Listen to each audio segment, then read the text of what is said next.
Saudi আরবে এক আদালত হয়েছে। আদালতে দুই ভাই ঝগড়া করছে। এক ভাই বলছে মাকে আমি রাখবো, আরেক ভাই বলছে না মাকে আমি রাখবো। দোনো ভাই ঝগড়া করছে মাকে ঘরে রাখার জন্য। এরপর এক ভাই মাকে নিয়ে চলে যাচ্ছে, আরেক ভাই মাটিতে গড়া দিতে দিতে অবস্থা খারাপ। সৌদি আরবে আদালত হয় মা বাবাকে ঘরে রাখার জন্য, আর আমাদের দেশে আদালত হয় মা বাবাকে ঘর থেকে বের করার জন্য, ঠিক কি না? যুবক, তোমাকে বলছি, তোমার বন্ধু তোমার আপন নয়, তোমার বউ তোমার আপন নয়, তোমার শ্বশুর শাশুড়ি তোমার আপন নয়। এই পৃথিবীর বুকে আপন হলো তোমার মা এবং তোমার বাবা। করোনা আসার পরে প্রমাণ করে দিয়েছে কে আপন। এক মেয়ে তার মাকে ফোন করে বলছে, মা আমার স্বামীর করোনা হয়েছে। মা বললেন সাবধান, তার কাছে যাবি না, আমি সকালে সিএনজি পাঠিয়ে দিব, তুই টপ করে সিএনজিতে উঠে যাবি। এটার নাম দুনিয়া, এটার নাম দুনিয়া। করোনা হওয়ার পরে বন্ধুর কাছে যায় নাই, করোনা হওয়ার পরে শ্বশুর শাশুড়ির কাছে যায় নাই, করোনা হওয়ার পরে স্বামী স্ত্রীর কাছে যায় নাই, কিন্তু করোনা হওয়ার পরে এখনো ইতিহাস আছে মা তার ছেলেকে গিয়ে চুমু খেয়েছে। করোনা হওয়ার পরে এখনো ইতিহাস আছে বাবা তার ছেলেকে কাঁধে নিয়ে হাসপাতালে গিয়েছে, ঠিক কি না? যুবক, তুমি তোমার মাকে কিচ্ছু মনে করছো না। তোমার মাকে তুমি ঘর থেকে বের করছো। ছেলে বিদেশ থেকে এসেছে, এসে শ্বশুর বাড়িতে গিয়েছে, তারা তাকে উল্টাপাল্টা বুঝিয়েছে। এখন বাড়িতে এসে সে বলছে, মা তুমি আমার টাকায় খাও, আমার ঘরে থাকো, আবার আমার বউকে পিটাও।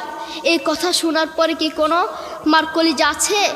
মা বাথরুমে গিয়ে আধা ঘন্টা কাঁদতে লাগলেন, কেঁদে অজু করে নামাজে দাঁড়ালেন।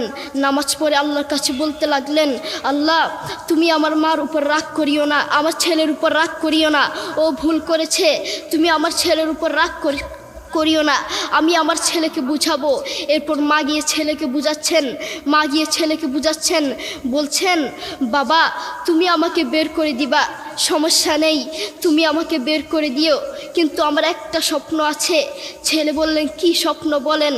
মা বললেন তুমি বাজারে গিয়ে একটা পাকা আম নিয়ে আসবা, এসে তোমার বুকের উপর রাখবা, সকালে উঠে ওটা আমি খাবো। এরপর ছেলে বললেন আচ্ছা ঠিক আছে। ছেলে বাজারে গিয়ে একটা পাকা আম নিয়ে আসলো, এসে বুকের উপরে রাখলো। 5 মিনিট না যেতেই সেই আম পিঠের নিচে পড়ে চ্যাপ্টা হয়ে গিয়েছে। এরপর ছেলে মাকে বললেন, মা তুমি কি সকালে উঠে আমটা খাবে? ওটা 5 মিনিট না যেতেই পিঠের নিচে পড়ে চ্যাপ্টা হয়ে গিয়েছে। এরপর মা চোখের পানি ছেড়ে বলল, বাবা আমি আসলে তোকে খাওয়ার জন্য বলি নাই, আমি আম খাওয়ার জন্য বলি নাই, আমি তোমাকে বুঝার জন্য বলেছি। তুমি আজ একটা রাত এই আমটা রাখতে পারো নাই, আমটা বুকের উপর রাখতে পারো নাই, আর আমি সেই তোমার দুঃখিনী মা যে 1 বছর 2 বছর নয় 3 বছর নয় পাক্কা 5টা বছর এভাবে তোমাকে রেখেছি। আমিও যদি তোমার মতো এভাবে ঘুমাতাম, তুমিও তো আমার পিঠের নিচে পড়ে চ্যাপ্টা হয়ে যেতা। এরপর ছেলে চোখের পানি ছেড়ে বলল, মা আসলে আমি বুঝতে পারি নাই তুমি কি জিনিস আসলে আমি বুঝতে পারি নাই।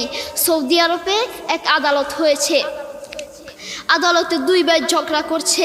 এক ভাই বলছে মাকে আমি রাখবো, আরেক ভাই বলছে না মাকে আমি রাখবো। দোনো ভাই ঝগড়া করছে মাকে ঘরে রাখার জন্য। এরপর এক ভাই মাকে নিয়ে চলে যাচ্ছে, আরেক ভাই মাটিতে গড়া দিতে দিতে অবস্থা খারাপ। সৌদি আরবে আদালত হয় মা বাবাকে ঘরে রাখার জন্য, আর আমাদের দেশে আদালত হয় মা বাবাকে ঘর থেকে বের করার জন্য, ঠিক কি না? যুবক, তোমাকে বলছি, তুমি তোমার মাকে বের করছো, তুমি তোমার মাকে বৃদ্ধাশ্রমে পাঠাচ্ছ, তুমি তোমার মাকে হত্যা করছ, তুমি তোমার মাকে জবাই করছ। তোমার মতো নাফরমান এই বাংলার জমিনে আরেকটাও হতে পারে না, ঠিক কি না? যুবক, তোমাকে বলছি, তুমি জানো তোমার মা কি জিনিস? তুমি ছোট ছিলে তো বুঝতা না। যেই মা তোমার জন্য সারাটা জীবন কষ্ট করেছেন, মাথার গাম পায়ে ফেলেছেন, সেই মাকে তুমি ঘর থেকে বের করে দিয়েছ, সেই মাকে তুমি বৃদ্ধাশ্রমে পাঠাচ্ছ। তুমি জানো তোমার মা কি জিনিস?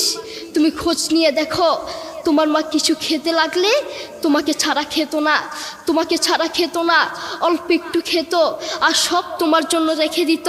আর তোমার বাপ হোটেলে গিয়ে শুধু অল্প একটু ডাল ভাত খেত আর তোমার জন্য সব রেখে দিত।